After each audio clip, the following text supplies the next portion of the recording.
Hello, welcome to E plus. जैसे कि आप सभी जानते हैं कि पूरी दुनिया में आर्थिक मंदी के आने की संभावना जताई जा रही है। एक रिपोर्ट के अनुसार 2022 में ग्लोबल ट्रेड 3% से घटकर 2023 में 1.7% हो जाने की बात कही गई है। अमेरिका में ऐसे साइंस डेवलप हो रहे हैं जिससे ये बताया जा रहा है कि अमेरिका आर्थिक मंदी के दौर से गुजर रहा है। तो जाहिर सी बात है, इस ग्लोबलाइज्ड वर्ल्ड में इसका प्रभाव दुनिया के अलग अलग देशों पर पड़ेगा और हमारे देश भारत पर भी पड़ेगा। तो आइए आज के इस लेसन में हम समझने की कोशिश करते हैं कि रिसेशन होता क्या है, व्हाट इज रिसेशन। ये एकेडमिक लेवल से और आम जानकारी के लिए काफी महत्वपूर्ण टॉपिक है। आपने रिसेंटली देखा होगा कि भारत में जो डॉलर के मुकाबले रुपया है लगातार कमजोर होता जा रहा है और जो ऑयल के प्राइसेस हैं, एनर्जी के प्राइसेस हैं, वो भी लगातार बढ़ते जा रहे हैं। आपने देखा होगा कि retail inflation and wholesale inflation ये भी लगातार बढ़ता जा रहा है। तो जब अर्थव्यवस्था में आर्थिक मंदी आने की संभावना होती है तो इस तरह से जो आम जिंदगी है उस पर इसका प्रभाव पड़ता है। तो हम समझते हैं डेफिनेशन से कि रिसेशन होता क्या है। The economy stops growing and starts shrinking। जब किसी भी देश की अर्थव्यवस्था ग्रो करना बंद कर देती है और धीरे धीरे डाउनवर्ड की तरफ डिक्लाइन होने लगती है तो ये माना जाता है कि वहां आर्थिक मंदी आने की संभावना है। इसके क्या क्या इंडिकेटर्स हैं? जब किसी भी देश का जीडीपी यानी कि ग्रोथ डोमेस्टिक प्रोडक्ट लगातार 2 क्वार्टर्स या हाफ अ ईयर डिक्लाइन हो जाए या वहां एम्प्लॉयमेंट रेट उसमें डिक्लाइन हो जाए, लोगों को रोजगार नहीं मिले, रोजगार के अवसर नहीं मिले, या फिर decline in industrial productions and retails. आर्थिक मंदी आने से जो इंडस्ट्रियल प्रोडक्शन है वो कम हो जाता है, जो उत्पादन है वो कम हो जाती है। आइए अमेरिका में क्या साइंस डेवलप हुए उसे समझते हैं। USA GDP decline 2 quarterly consecutively. USA की जीडीपी है वो लगातार जो है डिक्लाइन होती गई। 1.6% जनवरी 2022 में डिक्लाइन किया और 0.6% जो जुलाई 2022 में यूएसए की जीडीपी डिक्लाइन कर गई। यूएसए में जो इन्फ्लेशन रेट है वो लगातार बढ़ता जा रहा है, लगभग 9% के आसपास वहां इन्फ्लेशन हो गया। और यही कारण है कि अमेरिका की जो फेडरल बैंक है उन्होंने अपना इंटरेस्ट रेट बहुत हाई कर लिया है।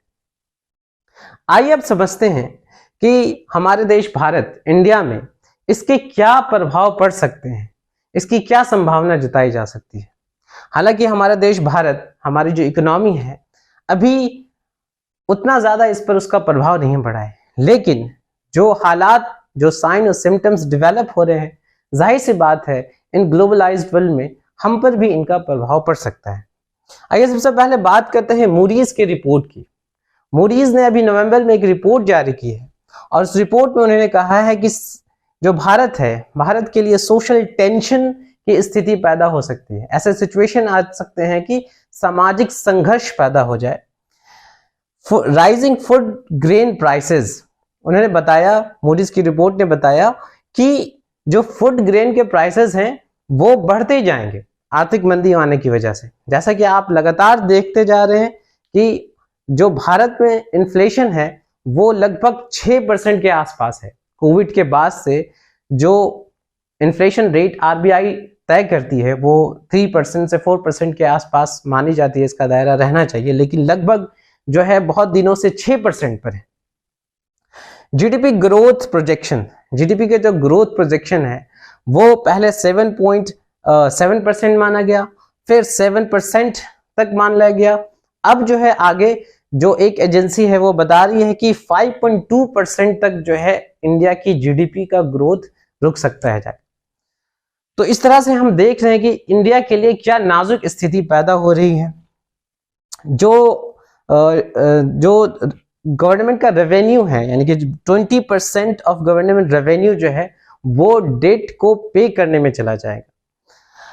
जॉब लॉस सबसे बड़ा खतरा जो हमारे देश भारत के लिए होता है आर्थिक मंदी में, वो जॉब लॉस का खतरा है। अभी तक अमेरिका की जो टेक कंपनीज है उन्होंने 1,20,000 जो भारत के जॉब होल्डर्स हैं उनको जॉब से निकाल दिया, उन्होंने जॉब लॉस किया है। और बहुत सारी टेक कंपनियां हैं वो जैसे कि शॉपिफाई, नेटफ्लिक्स, ये सारी कंपनियां, मेटा, इन्होंने जो है बहुत सारे जो एम्प्लॉइज हैं उनको जो है जॉब से निकाला है। तो इस तरह से हम देख सकते हैं कि किस तरह हमारे भारत पर भी इसका प्रभाव जो पड़ सकता है।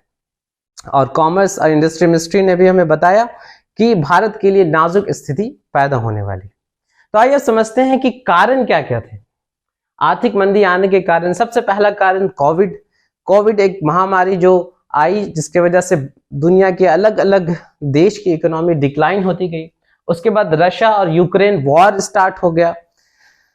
उसके बाद क्लाइमेट चेंज एक कारण माना गया है। अभी जिस तरह से क्लाइमेट बदल रहा है, क्लाइमेट कैटास्ट्रॉफी पैदा हो रही है, यह भी एक कारण आर्थिक मंदी का माना जा रहा है।